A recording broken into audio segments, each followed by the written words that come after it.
Hello, welcome to Boardgames with Niramas. I'm Joseph and I'm here today with Drako. And today we also have some guests, so I'm going to say hello to before you play. And maybe you want to introduce yourself to the viewers? Hi, my name is Monique. I'm Naveen, and our channel is Before You Play. We run a board gaming tutorial and kind of playthrough channel on YouTube. And we're here and excited to be talking with you. Yeah. Yeah, it's so good, so fun to have you guys on here. It's my first ever doing this kind of setup with like inviting people and trying to figure out all the technical stuff, and I hope it's gonna be okay. So Sure, yeah. Yeah, I think we'll do great. I think it'll be good. And we are going to talk about our top 5 Euro games. So I'm thinking that it's in its place to start by just talking a little bit about what is a Euro game, because I mean not everyone watching might be such a board game geeks as we are. So what do you guys say? What is a Euro game? For us, a Euro game is something that doesn't have a lot of luck. It's usually a game that's like highly strategic, not necessarily like story driven. Right. Right. Is there anything else you want to add to that? I think the focus is more on mechanisms. Not to say that theme is absent in Euro games, but the thing that most people associate with more Euro style games is that the mechanisms are all interweaved and Right. kind of work together. So typically, there's like less dice rolling, that Right. kind of things. It's Right. more strategy based. That's kind of what we that's a want. really good sum up, in my opinion. That's good. I think from the start I heard a story that the name and all comes from something like after the World Wars and all, the German. I mean, the Germans always been a big country when it comes to board gaming, and like they didn't want to make war games and games on that topic and conflict that much. So they started making more of these like farming simulators and all that, and trading in the Mediterranean. Interesting. So I've never heard that before. But That is very interesting. Yeah, that makes sense. Yeah. I think it was called like German games from the start, but then like everyone in Europe started doing that kind of games, so it turned out to be Euro games. So. All right, so should we get started? I'm going to, of course, let my guests start with their number 5. Okay, sure. So All do right. you want me to go first? Sure. Okay. So my number 5 Euro is a game called Panamax. And it is published by Stronghold Games. I think it came out in the early 2010s. I don't know the exact year. Something like that. And this one is you are competing shipping companies that are taking cargo and passing them from one side of the world to the other side, going through the Panama Canal. And in this game, there's a very, very interesting push-pull mechanism when you finally get into the canal. So once you've already loaded the cargo onto the ships and you're getting them through the canal, it's very, very strategic and competitive in the way that you move along the way, ultimately trying to make the most money. And the ultimate goal in the end of the game is to be the person who has run the best business. Right. So you want to amass the most money. So you can have a very successful company, have other people invest in your stock, and then tank the company technically, and take all the money. And take all the money. Yeah, exactly. So it's very, very interesting game. And there's dice in that, but it's not like dice rolling. It's like dice selection. Exactly. So that goes back to that Euro, that it's not so much that you roll the dice and then do things after you roll the dice. Right. That's just purely how you set the dice and then you go from there. Right, right. Yeah, that's a cool one. I only played it once, but I remember it being fun with this whole thingy where you push each other, so you have to plan so that you don't benefit the other players on your turn. Exactly. Right. Or you can position yourself into the canal knowing that all these people have this cargo that they're going to have to pay fees if they don't push it through. So you just kind of park yourself there and make them take their actions, pushing you along the way. Yeah. And at that point, when it's your turn, you kind of break out. There's a lot of strategy to that game. That's a cool pick. I think it's a bit old. Like, so I don't know if. Yeah. I think maybe some people have missed this one as well, because it doesn't get that much buzz these days. So yeah. Oh yeah. Mm-hmm. Yeah, totally agree. What about you? My number 5 is a game. I don't remember what year this came out. I want to say 2016 or 17, but it's a game called Trickerion, and it's published by Mind Clash Games. Now, Trickerion has a lot of theme to it. This one does, yeah. I almost was thinking, like, is this a Euro? But the mechanics are very much there. So in this game, everybody plays as a magician in like a steampunk world. And it's technically worker placement, but everybody is vying for control over being the most reputable magician by playing tricks. You're gathering components. You're doing a lot of different things. But it has like a really interesting worker placement mechanism where you put out all of your cards that determines what location you go to on the board before you even start the round. And you can see what everybody else has done. Right. So then you can change your strategy after you see all the cards laid out. Exactly, because you only go to like one location at a time. Right. But it's very crunchy and it's really interesting. It's very tight, right, in scoring. So that's interesting. That's one I really want to play. I haven't played that one. Oh. But it was actually the first Mind Clash title. Yeah. It looks very. It looks like a lot of things are going on, but it's usually like that with them. So. Yeah, there's a lot going on, and there's a couple expansions for it that make it even more like a lot more things that are going on. But it's really fun, really good one. Cool. Yeah, that's one I have to play at some point. I was offered to try it at a convention, but that's not something like a guy just bought it and he sat down, opened the box, and he's like, "Oh, do you want to try this with me?" I'm like, "No, I don't think so." Oh yeah.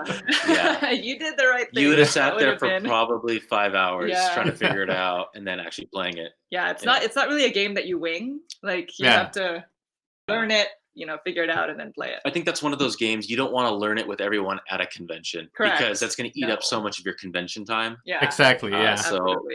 So that like at conventions, I really want to play games that somebody really knows how to teach it, and then we can go, or something everybody knows, or something fast, so that I can get the more kind of mass games out. For sure. Yeah, I agree.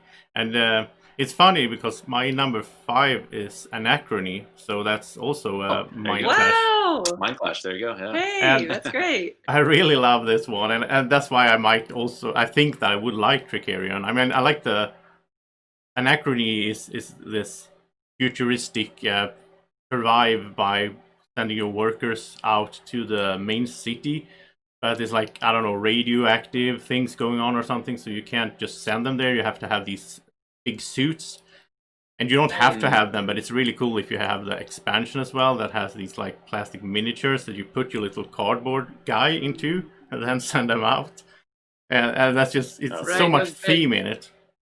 Yeah. Have you guys played this one?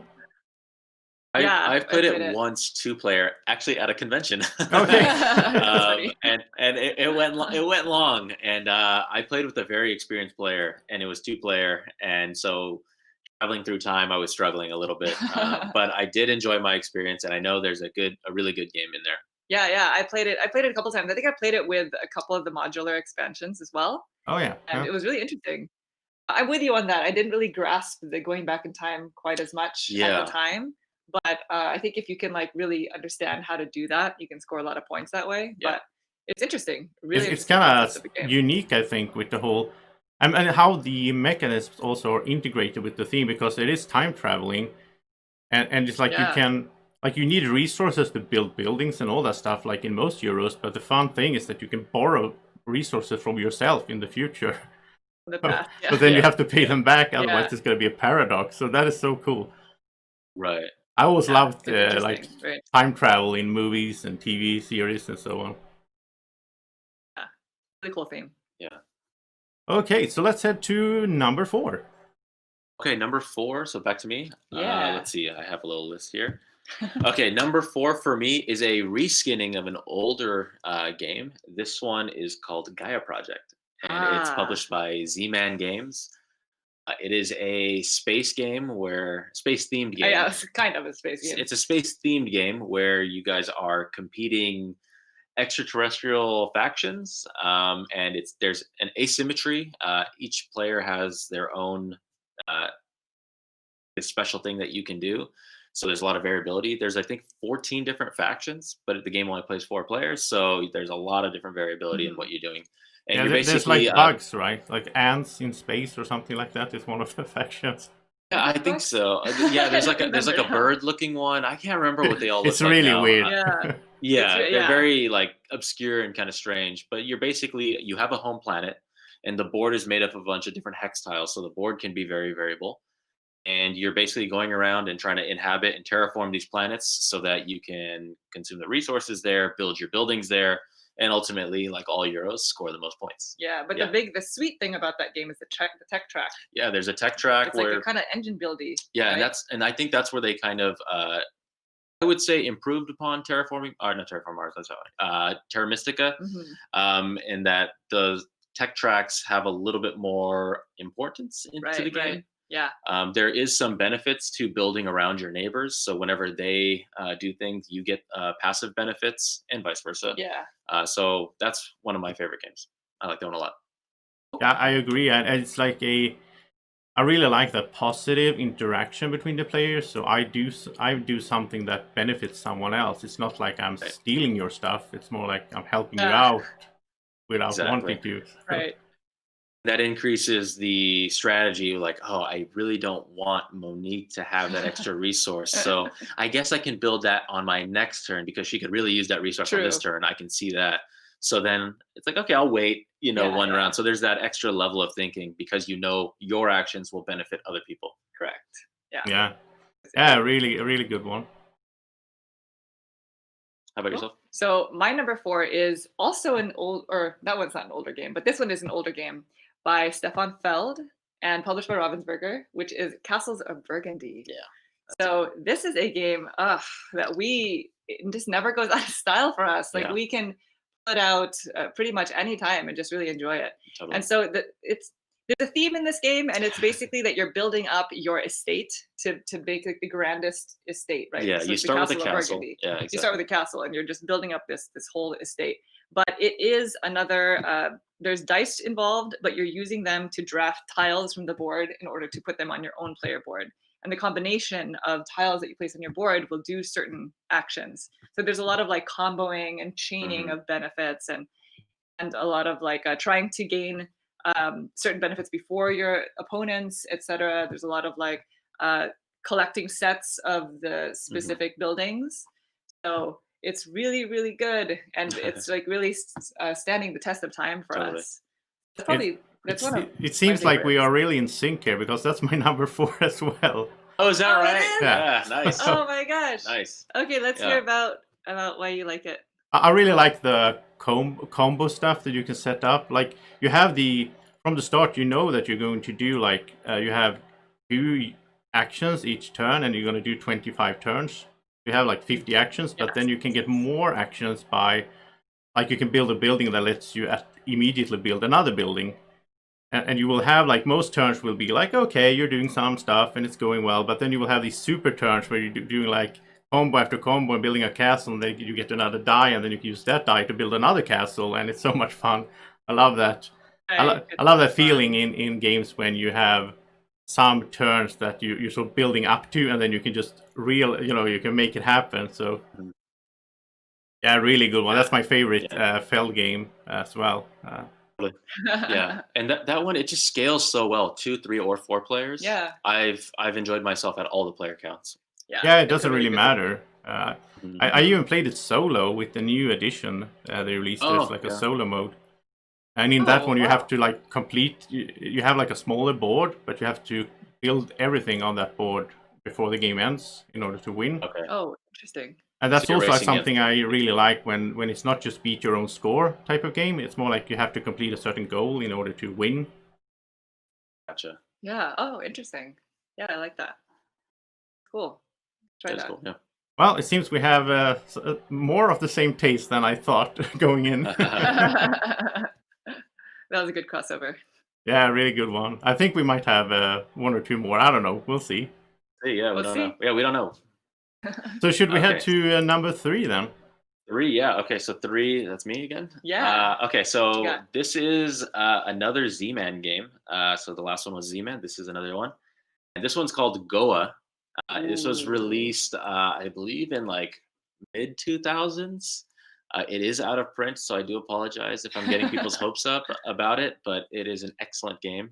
And it is basically you are Portuguese traders trying to get goods in the Goa region of India. The theme is very pasted on. It is a true Euro. in which the first half of every round there is an auction and bidding, phase. And then after that, you go into taking basically 3 actions, and you're going to be moving down these tech trees. And I'm probably doing a pretty poor job explaining this game because it's something you kind of have to see. But if you guys can, just take a look at Goa on BGG, and then you kind of get an idea of what I'm talking about. Yeah, it has a really good auction mechanic. Yeah, the way it that they does, do the yeah. auction is really good, and everybody has a player board, and depending on which cards you get, it kind of increases where you are on the player board, which makes your actions better. Yes. So that's pretty much kind of the gist of it. But there's a lot more to the player board and how to score points in order to play the game. Yeah. It's So really the first half of a round is extremely interactive, and then the second half is multiplayer solitaire. Yeah. Like what you do in your second half when you're actually taking your actions has nothing to do with what everybody else is doing. Right. Have you made a video of this one? No, we haven't made it. We probably will. We probably will. I've actually never played it 2-player. I've only played it 3 and 4-player. Yeah. Because of the auction. Because of the way the auction works. Basically, the auction works is if I put something up for auction, everybody to my left has 1 chance of bidding for that item that's up for auction. It comes back around to me, and I have the choice of buying the thing I put up for auction to the bank for 1 less than the highest somebody bid, or I can accept somebody else's bid and they give me their money. So the economy of the money kind of changes hands, and money is kept secretly. So it becomes a very interesting auction and dynamic. So you can purposely put tiles out that somebody else wants, so you can take their money and then use that money that they just gave you to buy something else that will benefit you. That sounds really good. I really like that. It sounds like I can't remember the name now, but it's like some Rainer Knizia small card game that has the same auction thingy that I really enjoy. High Society, I think it is. Maybe? That's a great game. Yeah, High that's Society. Good little filler. Yeah. Yeah. Oh, that's interesting. I have to check that one out when I get the chance. So. Yeah. And there's 2 editions. This is the I guess it's called the New Expedition, I think is what it's called. That's the 2nd edition. And they just did some rule tweaks and I think balanced a couple of the tiles. You probably find it easier in Europe. Yeah, I think in Europe. We went to Essen one year and it was kind of everywhere. So, yeah. I think it was released in like 2004, maybe. Something like that. Yeah. That was my 3. Cool. So my number 3 is my favorite Uwe Rosenberg game. It is a Feast for Odin. So I don't actually remember when. Let me just stop you there, because that's also my number 3. This is crazy. How is this possible? Wow. We really need to play games together in the future. Yeah, if we can. Yeah. Do you want to talk about it first? Or no, you go ahead. I can just fill in. Okay, yeah. So this is maybe you can help me out here. I don't know what year it was released. I know it was one of the more recent ones. Maybe the past 5 years. 2014, 2015, maybe. Sounds about right. Yeah, somewhere there. Yeah. So in A Feast for Odin, with typical Uwe style, it is technically a tile laying game, but there's a lot more to it than that. In this game, everybody plays as Vikings, and we do as Vikings do. So we are going out and you kind of do like a hodgepodge of stuff. Like you can raise cattle, you can go out and fish or trade or go hunting. There's a lot of different things you can do, but the biggest kind of like identifier of this game is the worker placement board. It's like this huge menu. Menu. I would call it a menu. A ton of different worker placement. I think there's 61 places you can go to in the base game. Yeah, there's a lot. It sounds like a lot because it is, but each action area is kind of categorized in these different things you can do. So like all of the hunting spaces will be in one section. All of the building of like boats and stuff will be in one section. So it's not, when you're playing the game, it's not that overwhelming, but there is a lot that you can do. And everybody has their own player board that starts off with like a ton of negative points, and they're going to be negative points unless you can cover them up with these tiles. And so all of the different parts of the game, like the cattle, the things that you hunt for, they all come in the form of these tiles that you're going to be covering up on your board, as well as these extra islands that you can get. Yeah. So it's just a lot of like trying to figure out how to score the most number of points and eliminate your negative points before the game ends. Right. And then there's that strategic thing. If you can box in certain items on your personal board, you get bonus income. Yeah. You have to feed your people, but it's not as like punishing as some other games can be. It's fairly doable. So it's fairly doable. Yeah. How about you, Joseph? Anything? They really, yeah, exactly. Like he really did the. It's like you have to feed your people, but you sort of just get food from somewhere. Well, it's like the farms, but you don't really need to build the farms. It's just there. But at the same time, I think it's really cool in this game as well how it's like I like Anachrony a lot because of its like worker placement with a nice with some twists. So there's like special workers and all that. And in the Feast for Odin, you have the twist that like if you send 3 workers to a spot, then you will get a better action than if you send 1, obviously. But you will also get to draw a card, and if you send 4, then you get to play a card as well, and those cards give you different bonuses and effects. And I think that's a crazy thing with this game is like, I remember first time we played this, and we opened that deck of cards, and it was like, oh, everybody starts with 1, I think. Yeah. And then you get maybe like 2 or 3 during the game, and it's like a huge stack of cards. So it's like infinite replayability. Yeah. So there's a lot of replayability with that. I can't believe he designed and came up with all those cards. Yeah, that's it's insane. like a stack, a thick stack of them. I heard, I don't know if it's true, but I heard like this is his masterpiece because like when he did, I mean he has like Agricola sort of in there, and he has like Caverna, and he has the patchwork and all these puzzle pieces games, and it's all combined into one big Euro. So yes, totally. I agree. Definitely. All right, that's a really good pick, I must say. And it's really cool that because we'll see the next 2 here, but I was expecting you guys to have like really heavy stuff. But I mean, Goa is heavy, right? The next one, Goa might be one of the lighter ones on this list. Yeah, Goa is not too heavy. Goa's not light either. It's not light. It's like medium, but it's very thinky. It's medium thinky. About 90-minute play. It's not that heavy. It's not too crazy. Yeah, it's very personal as well. I have a friend in my gaming group, and he's like more and more just want to play like these 18xx games and Splotter. And so when we're playing like a Feast for Odin, he's joking about it being like, oh, are we gonna drink wine tonight and have a game night? Because he's like, it's just mocking everyone else that thinks it's heavy thinking, right? So.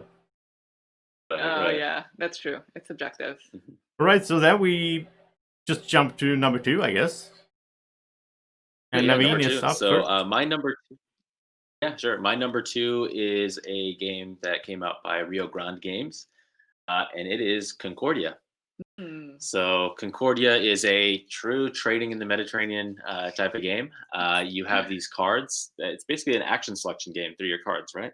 How you describe it? Hand management. Hand management. Yeah. Action selection. Action selection. So you have ships and meeples. I forgot what they're called, but they're basically going around and controlling different territories so that you can produce the resources within those territories and then use those resources to kind of level up.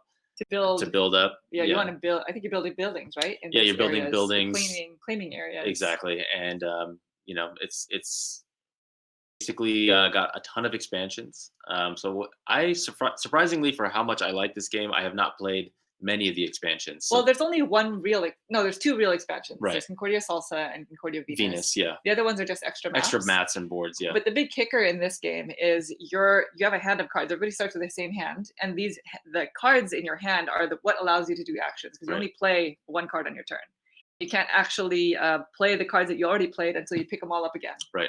And so over the course of the game, you're gaining more of these cards by buying them from the tableau. And at the very end of the game, your cards are your scoring mechanism. Yes, that's right. So you lay out all of your cards, and depending on which cards you acquired, those are your scoring conditions. Right. So you're not only playing these cards, but you're trying to play your hand to what you want to score. Exactly. So that's what's like really interesting. Yeah, couldn't have said it better. That was it. Yeah.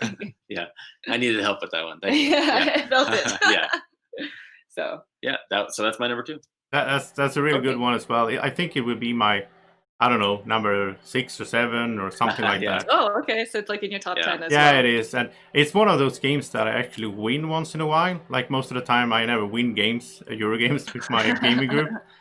But for some reason, Concordia works for my brain. So like I can figure stuff up beforehand. It clicks. Yeah.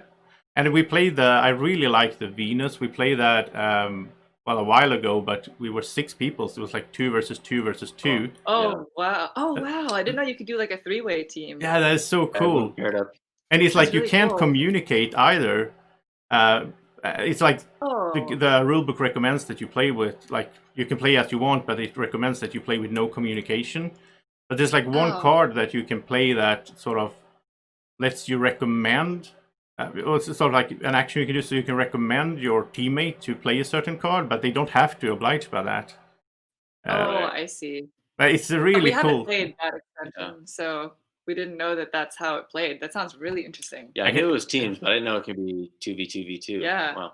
Yeah, you really have to Cool. do. I mean, even at 4 people, 2 versus 2, that is so much fun. And I don't really know any other good Euros that have that team play in them. Yeah, I would agree. Yeah. Okay. Totally. That's really cool. Okay, so Monique, before you say your next one, I'm excited to see if it's the same that I have. Yeah. We'll see. Oh. We shall see. I mean, my last 2 are quite heavy. Okay. So, so we'll see. Okay, so my number 2, and this is my all-time favorite designer. So he's going to occupy these spots. But it is a game designed by Vital Lacerda, and it is called On Mars. Oh. It is gotta be one of the heaviest games that we own. Yeah.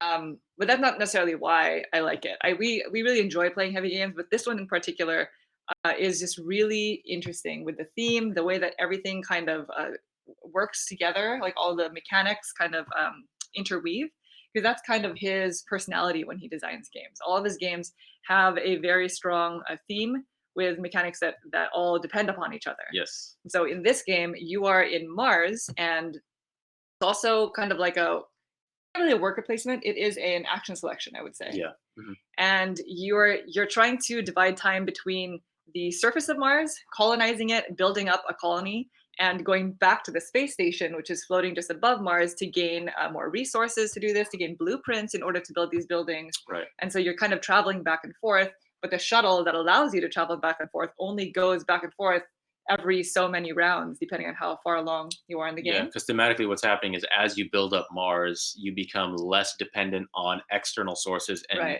because you've terraformed Mars, you basically can start building up the resources and the caches on Mars. So it becomes very, very interesting mechanisms of going back and forth, and you have to make those right decisions. Right. And there's a life cycle in terms of the resources. So if you want to build, for example, like a greenhouse, you need, I think, water to build it. In order to build a water plant, you need whatever comes before it. So it's a lot of like circular thinking. Mm-hmm. But very, very good game. That's a nice one.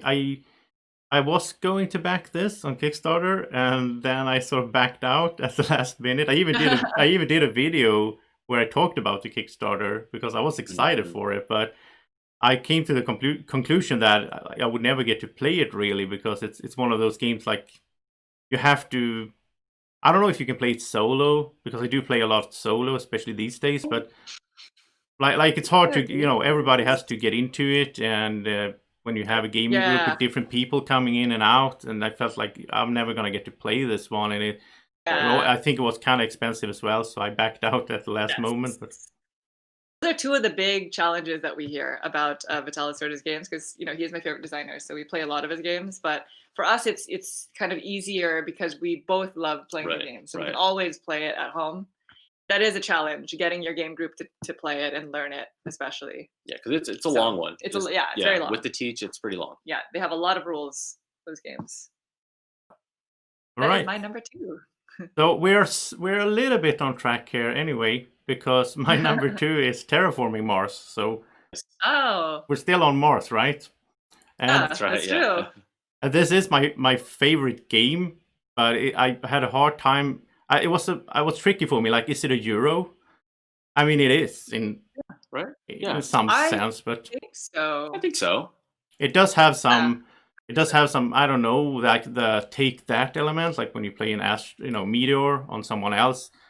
But it's just a small part of the game. The most part of the game is just a tableau building, hand management, and you have the draft. We always play with the draft, so that it feels like a Euro in most senses, I must say. And of course, it's like one of the most popular games in the world. So I don't think I need to explain how it works. And I talked in my channel. It's like Yeah, so what I was going to say is that I looked through the channel and looked back a little bit, and I realized that out of my 900 something videos that I made, which is crazy, but a lot of them are like short, of course, like unboxings and 5-minute videos and so on. But yeah, 91 was about Terraforming Mars, like either the digital game or most of them were the physical game where I do solo playthroughs and all that. Mm-hmm. So obviously it's a big one on the channel and for my viewers as well. So, but it didn't make my one on this list because I felt the whole Euro part sort of pushed it down a little bit. So there's another one up there at number 1. Because you weren't sure how to classify it? Okay. Yeah, like That's good. the Euro element. Because I do like in Terraforming Mars, especially with the expansions and the newest one, the Turmoil, with the interaction between the players, that feels more, well, still Euro-ish, but it feels more interactive than maybe a lot of Euros are. So yeah, I had to switch something else up there to number 1. Mm-hmm. Gotcha. That's fair. Yeah, that's one game that I need to play a couple more times. I've only played it once ever. Okay. And I got pretty punished on it. So I didn't recognize what cards were good, what cards were, bad. So I kind of just didn't really have an engine going. So it's been so long since I played it. So the next time I play it, it's going to feel like the first time again. Yeah. So I definitely know that if I play it again, I have to commit to playing it 2 or 3 times within a shorter time span. Yeah. So that it's not fresh every time. It's it's something that I can just jump into. You almost need to know like what card possibilities there are, Mhm. right, in order to be like very successful. I think so. Yeah. So you can plan your strategy. Yeah, Mhm. it's one of those games that I have a really good time playing it. It's like the scores are always very close. Even like Mhm. I played, because you can play when you play the first time, you can play like with a beginner corporation, so you get some sort of easier start, and you don't. It's kind of boring though because you don't have like an asymmetrical power then or like a benefit. Mhm. So I do prefer everyone playing with the corporations, but I've been playing with like 3 players that really know the game and then 1 new player. But the score difference hasn't been that big anyway, and I think that's really fun in that game. That's interesting. You don't feel like you're being totally out of it because you're new. Yeah. So. Yeah. All right, let's head to the big one, the number 1. Okay, yeah, the big one. Wow, number 1. Okay, Number 1. So for me, my number 1 game that is a Euro game is Brass.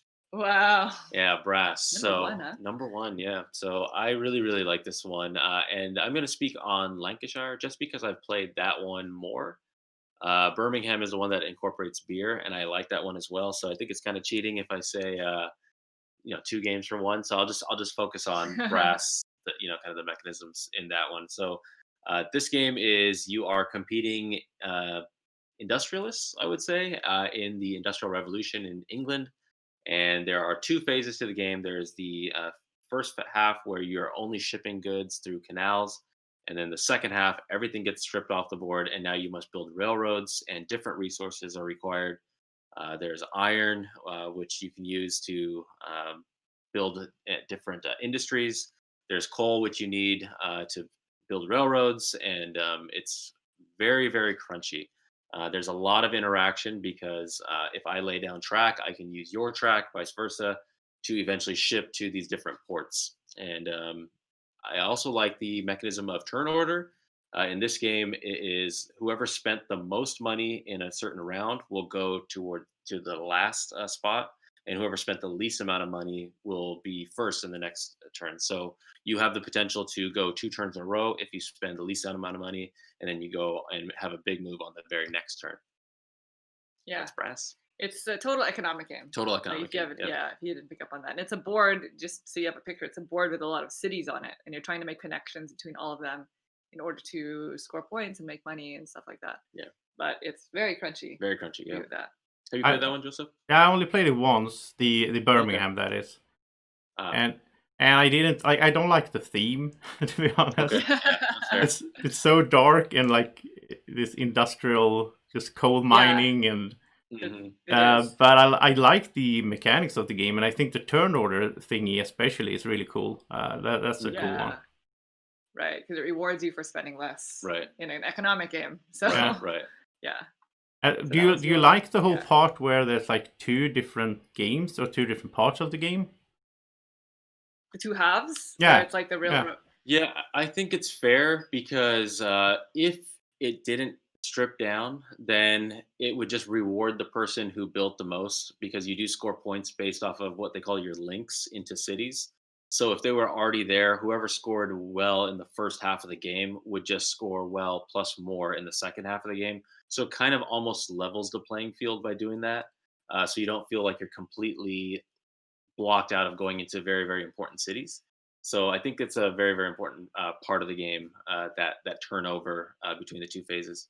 Yeah, I like that there's two phases as well because so the first half of the game you're setting up, knowing that some of the things that you set up on the board are not going to be permanent. Right. And then in the second half of the game, you're trying to solidify your presence and really gain those points. But the areas in which you can build links change because now you can no longer build on the railroads. Or the other way around. The other way around, yeah. You can no longer build on canals, and now you have to build on railroads, and not every link has a railroad, or not every, Exactly. So I think that part's interesting. Yeah, I have a lot of friends who really love this game, so I mean, I can see it, and I think it's one of those games. Well, I think most of the games on this list are like that. Just like we talked about Terraforming Mars, like the first time you play many of these Euro games, you're sitting there and feeling like you're not really doing your best because you're not into the system. You need to play them a few times to get into the thinking and so on. Exactly. Yeah. Cool. So that was your number one? That was mine, yeah. Okay. My number one is another game by Vital Lacerda. And I really have a hard time differentiating between the two on Mars and this one, but it's Lisboa. So Lisboa was the title that came out, I think, 2 games ago. Yes. Before on Mars was Escape Plan, then before that was Lisboa. Right. But I feel like Lisboa is like his masterpiece. And the theme of it is that there was a big disaster. There was an earthquake, fire, a true historical tsunami, that really disaster. happened in Lisboa. And so what you're doing is you're rebuilding the city using a lot of the rubble and a lot of the things that destroyed the city. And so you're trying to rebuild it. You're trying to rebuild the downtown area. You're building stores. But the magic behind the game is you have a hand of 5 cards, and on your turn, you're playing 1. That's it. You're playing 1 card, and that 1 card will allow you to do a certain chain of actions depending on which way you go with the card. You can either play your card to your portfolio and do everything that happens to your portfolio, or you can play it out into the royal court and do all of your actions there. But at the end of that turn, you drop 1 card, and that's it. So the simplicity of just choosing 1 card, doing all these things to the board, and then redrawing 1 card again at the end of your turn, I think is pretty magical. But that is my number one. It's a great, fantastic game, and I think it has solo mode as well. I think so. Right? Maybe. I don't know. Maybe not. I'm not sure. Well, I definitely have to play it at some point then, because it seems like we're in line in taste with other games. So I haven't tried this one out. It feels a bit scary because it looks so intimidating with all the things going on, but I heard a lot of good things about it. So there's a lot going on, but once you truly understand the way that the game flows, that it's not hard. It's hard to do well, I think. But to play the game is fine. Yes. Yeah. And that's one of those games, whenever we play, it doesn't matter who wins. We just really enjoy what we're doing. It's a good time. Yeah. Yeah, I look forward to trying that one out at some point. I think one of my friends has it, but I'll look into that. Yeah. Yeah, that'd be awesome. So. Right. So, do you want to add anything on Lisboa, or should I go to my? I think there's an expansion coming out. That's all I know. The Queen's expansion. There's an expansion coming out. We don't know too much about it. This winter or so, but and he is also releasing a thinky filler that is based off of part of Lisboa. Right. So, but otherwise, no, that's it. It was a wonderful game. It's one of those games that we play and enjoy every single time. Exactly. So, sticking around. And you made a playthrough of this, right? We did, yeah. As part of the Vital Lacerda series, we did. I have to watch it then. So, yeah. Yeah. Okay, so my number one is a game that's already been mentioned. So it's Gaia Project.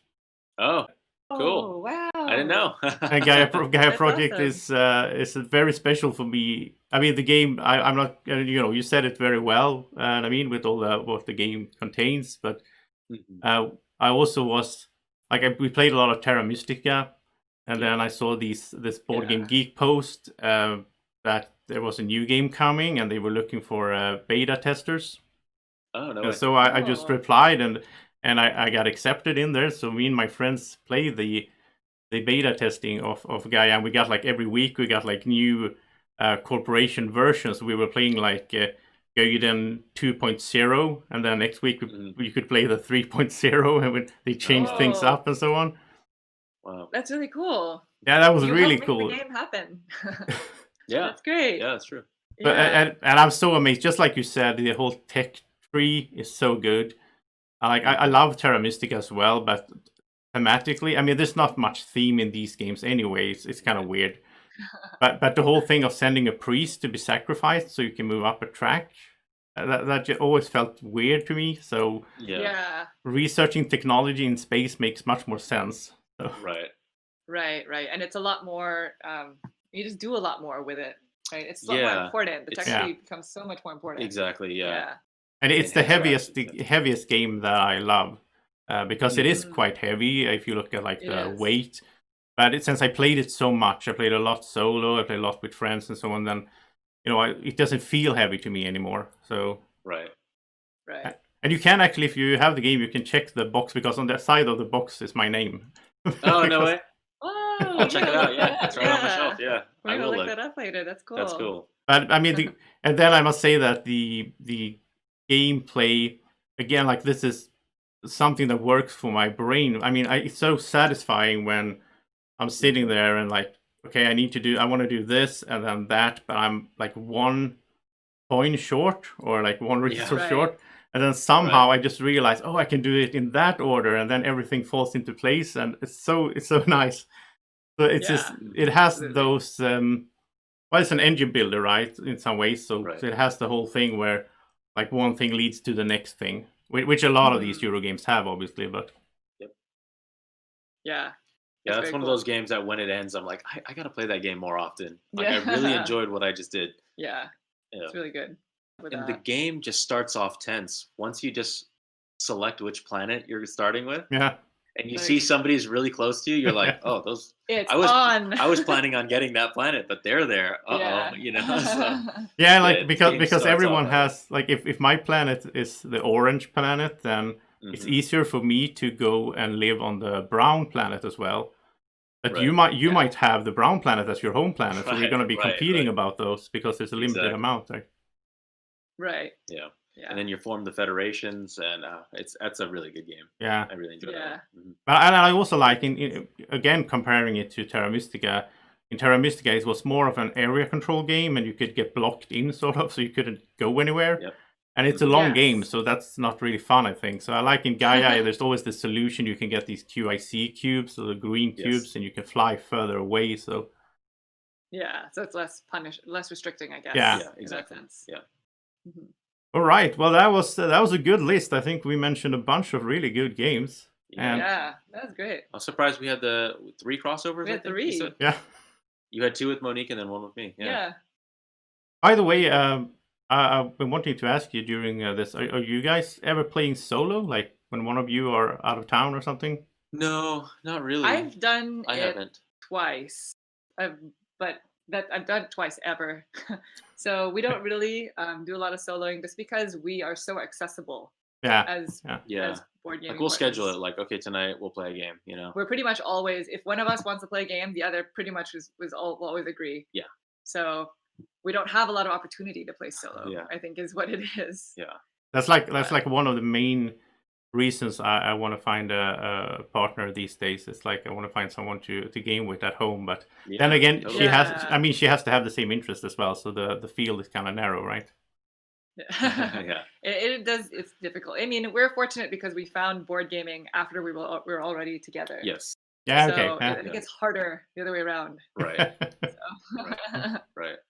Yeah, because we always, as kids, we always played board games, and then you grow up, and then so when we got together, then we rediscovered. Yeah, we rediscovered it together, so it worked out that way. Mm-hmm. Yeah, I think it's the same for a lot of people. Like I had a lot of years when I played games, but like on PlayStation or computer, and I didn't play board games at all.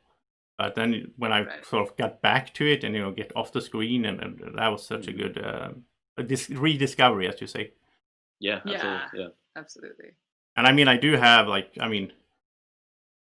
is good. Draco is good at games, but he's it's hard for him to move stuff around, so I have to help him all the time. Yeah. So it's not That's really the fair. same He just thing. smashes everything. Yeah. That Draco. Okay, well, thank you so much for joining thanks, me on this list. It's been really fun, and I'm so happy we could do this. Maybe in the future we can do some gaming together. I mean, some Yeah. like over the internet, or when things settle down. I hope we can meet at Essen Spiel or something in the future as well, that'd right? be great. Absolutely. Yeah. Thank you for having us. Well, thanks for having us. Okay, well, thank you so much to the Awesome. viewers as well. Tell us in the comment section down here what your favorite Euro games are, and who did you agree most with, and so on. That could always be fun to hear. And of course, go check out Before You Play channel. You can just search for it, and there will be a link in the description as well. And so, yeah, thank you so much. Have a great evening or morning, or whenever you're watching. Take care. Bye-bye. Bye. Bye. Do you want to keep this little dragon this happy all day long? Then like the video